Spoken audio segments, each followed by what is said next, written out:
Geachte adjunct speaker, deur u na die agbare president. Honorable President, when we talk about corruption, it was said that the ANC is accused number one. Your words. But Honorable President, you are number one of accused number one. And the question remains, what did you do to prevent corruption of accused number one? And the reason I'm asking that question is that in 2015, when you were part of the top 6 of the ANC, Popo Molefe submitted you with a report on the corruption in Praza. What did you do? What did the top 6 do as far as that corruption is concerned? And I'm asking you this because you are now number one of accused number one. Honorable President, in 2018, former Member of Parliament Siti Mufumadi submitted you with an extensive report on the corruption in the State Security Agency. Allegations of serious crimes, paying a former president more than R1 million of taxpayers' money extra, besides his quite high salary. What did you do? You say that you want to fight corruption, but what did you do about that? That brings me to Zuma. Honorable President, when you were asked about the fact that Zuma refused and said he will not appear in front of the Zondo Commission, your remarks was, let's give Zuma space and time to think. Honorable President, the only space Zuma needs is the space provided by a prison cell. The only time he needs is a couple of years determined by a judge. And I can assure you that will be ample time for him to think. And I'm asking you a very serious question this afternoon. Honorable President, are you considering presidential pardon for Zuma? You are on record saying that you would rather be seen as a weak president, but you will do everything to save the ANC. Zuma at this moment is busy politically putting pressure on the ANC, and he knows that you can give him presidential pardon. Ek wil vandag vir die agbare president sê, as u enigstens presidensiële kwytskelding gee vir Zuma, dan is u 'n medepligtige aan misdaad.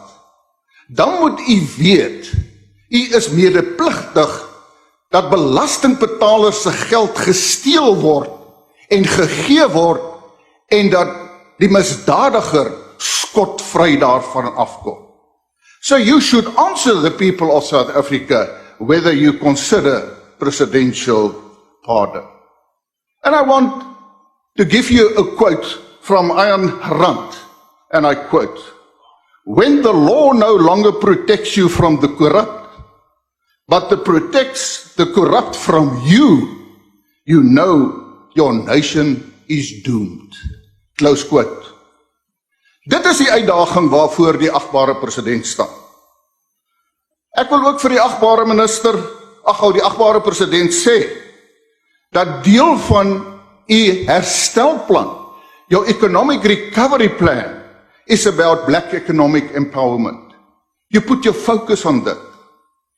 Honorable President, in last year's speech, I gave you an example of Eskom paying for a fluorescent tube light of about 65 rand, 900 rand because of black economic empowerment.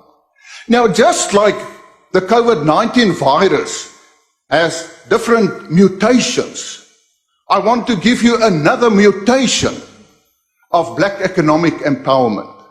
And I want to use the Gauteng River municipality in Northwest.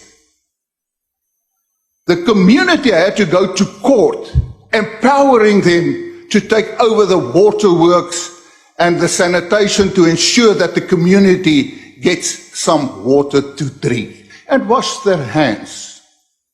But what emerged from that?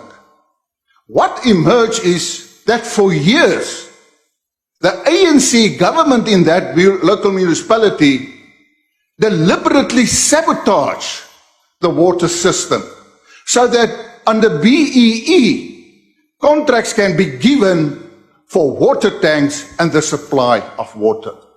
That is economic terrorism. It's fraud. And the question is, what are you going to do about it? Honourable President, I also want to talk about racial relations in South Africa. You are on record at numerous occasions where you refer, for instance, on black economic empowerment, that is the opportunity to ensure and enhance black economic empowerment. When we look at the grants given, specifically if you look at the tourism grant, the equity grant, you exclude whites. Why? The irony, Honourable President, is that there are white business people who employ, say, 5, 10 or 20 black employees. But you don't want to assist them to keep them and assure them that they can keep their employees in service. That is discrimination. If you go, for instance, you look at the municipality in Durban, they put out an advertisement for an auction of motor vehicles, but explicitly say excluding Indian people from that auction. If you look at Brackenfell, where mainly brown people are in that school and where parents come in to protect them, then you are on record to say, but it is unfair, people must be allowed to have peaceful demonstrations. The fact of the matter is, it was not peaceful demonstrations. Honourable Chairperson, or Deputy Speaker, if we look in South Africa, in my limited time, I also want to say, because of the COVID-19, and because of black economic empowerment as a smokescreen, billions of rands were stolen from the taxpayer. And I want to say to the government today, you must take note. Next week, when we hear the budget from the Minister for Finance, and he's going to increase personal tax, you must expect a tax revolt, instituted by the government and instigated by the government. You must take note that the people of South Africa is fed up with draconian, irrational regulations because of the COVID-19 pandemic. You must take note that the government with those measures are instigating civil disobedience. Don't be surprised when it happens. In fact, the e-toll saga is proof of what can happen. Take note on what I said. I thank you.